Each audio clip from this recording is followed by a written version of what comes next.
गणेशोत्सवाच्या सगळ्यांना भरपूर अशा मनापासून हार्दिक हार्दिक शुभेच्छा देते। तर अशा या आनंदीमय वातावरणामध्ये बाप्पांच्या आवडीचे मोदक तर व्हायलाच हवे की नाही। तर आज आपण पाहतोय अगदी हलवाईमध्ये बनवले जातात तसे काजूचे घरच्या घरी मोदक कसे बनवायचे ते। तर मग वेळ कशासाठी घालवायची, चला ना पाहूयात कसे बनवायचे। या ठिकाणी मी 1 वाटी भरून काजू घेतलेले आहेत अख्खे। तर तुम्ही तुकडेही घेऊ शकता। तर आपल्याला हे वाटून घ्यायचे, पूड करायची बारीकशी अशी। तर मी थोडे थोडे करून वाटणार आहे, पूर्ण टाकले तर ते व्यवस्थित असे वाटले जाणार नाही आहेत। तर काजू वाटताना काय करायचं आहे, एकसारखं वाटण्यासाठी आपला मिक्सर जो आहे तो उलट्या दिशेने चालू बंद करून आपल्याला ते वाटून घ्यायचं आहे काजू। तर असं उलट्या दिशेने फिरवून केलं तर व्यवस्थित असं वाटलं जातं। तर मस्त अशी पूड तयार झालेली आहे, बघू शकता पूर्ण काजूंची। आणि थोडे थोडे करून वाटायचे जेणेकरून आपलं जे काजूची पूड आहे त्याचा लगदा होणार नाही वाटताना। तर मस्त अशी झालेली आहे। इथे मी गॅसवरती पॅन ठेवलेला आहे आणि 1 वाटी काजूला मी पाव वाटी इथे साखर घेतलेली आहे आणि त्याच्यामध्ये पाव वाटीच मी पाणी घालणार आहे। तर याचा आपल्याला पाक वगैरे काही करायचं नाही, फक्त पाण्यात साखर विरघळेपर्यंत आपल्याला उकळी आणायचे, त्याला व्यवस्थित असं हलवत राहायचं आणि एकदम मंद आचेवर आपल्याला गॅस ठेवायचा आहे जेणेकरून आपले मोदक जे आहेत ते अगदी व्यवस्थित झाले पाहिजे। तर साखर विरघळेपर्यंत आपण व्यवस्थित असं हलवून घेऊया।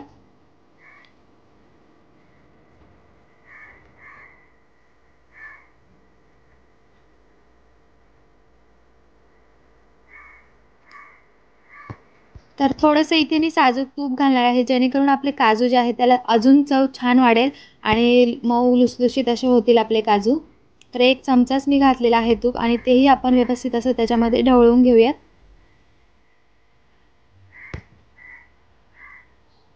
आता याच्यामध्ये आपल्याला इलायची पूड घालायची आहे।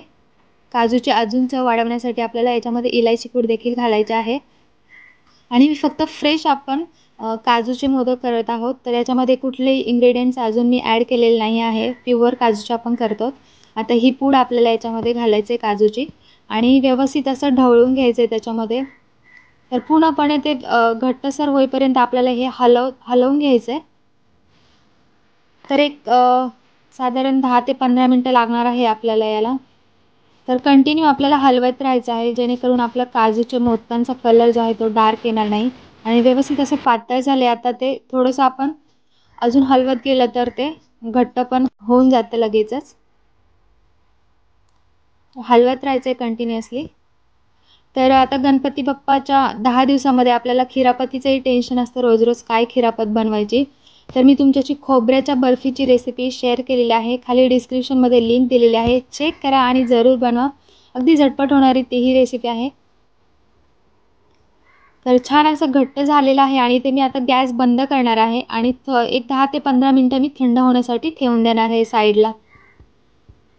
एक 15 मिनटं लागलेली आहे मला हे घट्ट होण्यासाठी, तर आपण थंड होण्यासाठी ठेवून देऊया आता। एक 15 मिनिटानंतर व्यवस्थित असा गोळा तयार झालेला आहे, बघू शकता आपला। तर आपल्याला याचे आता मोदक तयार करायचे।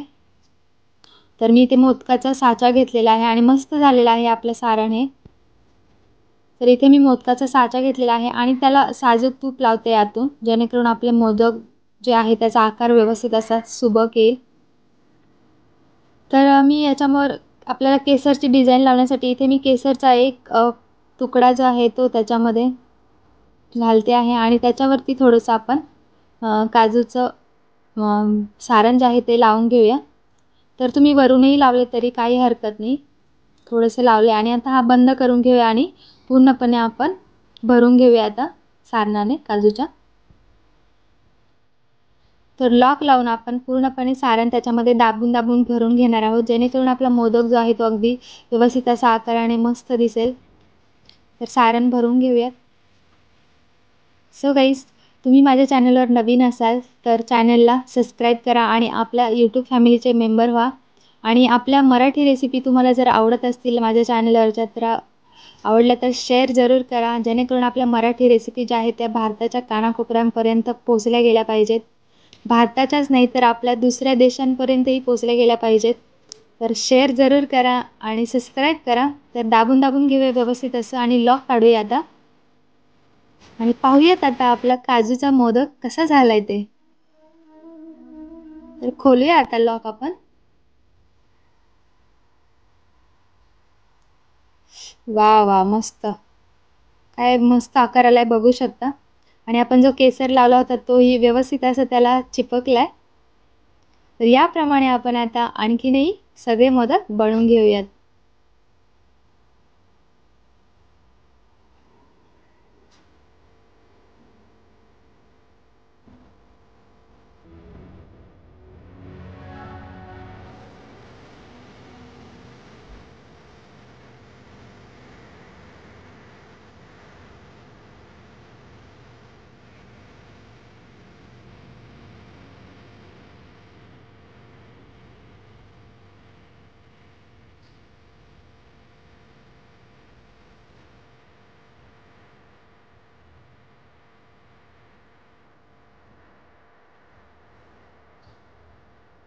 तर या ठिकाणी आपले शाही काजू मोदक तयार झालेले आहेत आणि काय देखणे दिसत आहेत बघू शकता. तर आवडले असेल तर चॅनलला सबस्क्राईब करा, शेअर करा आणि भेटूया असेच एका छानशा व्हिडिओ सोबत. तोपर्यंत बाय बाय.